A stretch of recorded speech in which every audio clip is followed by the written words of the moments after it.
Hello guys, അങ്ങനെ വെറുതെ വീട്ടിലിരിക്കുമ്പോൾ അടുക്കളയിൽ നിന്ന് എന്താ ചിക്കൻ പൊരിക്കണം. അപ്പോൾ ഞങ്ങൾ നേരെ അടുക്കളയിൽ പോയി നോക്കി. അപ്പോൾ അടുക്കളയിൽ എന്താ ഇപ്പോൾ ചിക്കൻ പൊരിച്ചുകൊണ്ട്. അപ്പോൾ പൊന്നിനോട് ചിന്ന എന്താ സ്പെഷ്യൽ ആയി ചിക്കൻ പൊരിച്ചും ബിരിയാണി ഉണ്ട്. അപ്പോൾ ബിരിയാണിക്ക് കുറച്ച് സാധനം വാങ്ങണം എന്ന് പറഞ്ഞാൽ അങ്ങനെ ഞാനും തെച്ചും കൂടി കടയ്ക്ക് ഇട്ട് ഞങ്ങൾ രണ്ടാളും കൂടി കടയ്ക്ക് ഇങ്ങനെ പോകുക സാധനം മേടിക്കാൻ വേണ്ടി. ഞങ്ങൾ അങ്ങോട്ട് കടയിലെത്തി. കടയിൽ നിന്ന് സാധനങ്ങളൊക്കെ മേടിച്ച് തിരിച്ചെത്തിയപ്പോഴേക്കുണ്ട് ഇവിടെ യൂട്യൂബൊക്കെ നോക്കിയിട്ട് ബിരിയാണി ഉണ്ടാക്കാനുള്ള പരിപാടി തുടങ്ങിയത്. അങ്ങനെ ബിരിയാണിക്കുള്ള സാധനങ്ങളൊക്കെ ചെയ്തുകൊണ്ട് ഇങ്ങനെ നിൽക്കുവന്.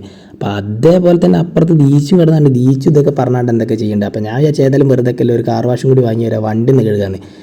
അങ്ങനെ നേരെ ഞാൻ കാർ വാഷൊക്കെ വാങ്ങി വീട്ടിലെത്തി. അങ്ങനെ വണ്ടീനെ പതപ്പിച്ച് സോപ്പിട്ട് കുളിപ്പിച്ച് ഞാൻ അങ്ങനെ ഉണ്ട് തേച്ച് വൃത്തിയാക്കി. അങ്ങനെ വൃത്തിയാക്കിയിട്ട് ഫുള്ള് സെറ്റാക്കി നിൽക്കുമ്പോഴാണ് അമ്മയും കൂടി അവിടെ ഓലൊക്കെ വെട്ടി ഒക്കെ സെറ്റാക്കി വെക്കുന്നുണ്ട്.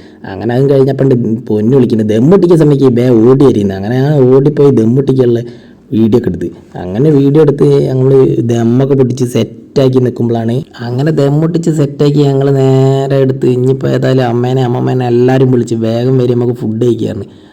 അങ്ങനെ അവരുണ്ടാക്കി ബിരിയാണിയൊക്കെ കഴിച്ച് എന്തായാലും അടിപൊളി സംഭവം കേട്ടോ. എന്തായാലും യൂട്യൂബ് നോക്കി ഉണ്ടാക്കിയാലും അടിപൊളിയായിട്ടുണ്ട്. അങ്ങനെ ബിരിയാണിയൊക്കെ കഴിച്ച് ബാക്കിയുള്ളത് നമ്മൾ കാത്തുപൂച്ചയ്ക്കും കാത്തുപൂച്ചൻ്റെ അമ്മയ്ക്കും. അപ്പോൾ ഫോളോ ചെയ്ത് നമുക്ക് അടുത്ത വീഡിയോ കാണാം. ബായ്.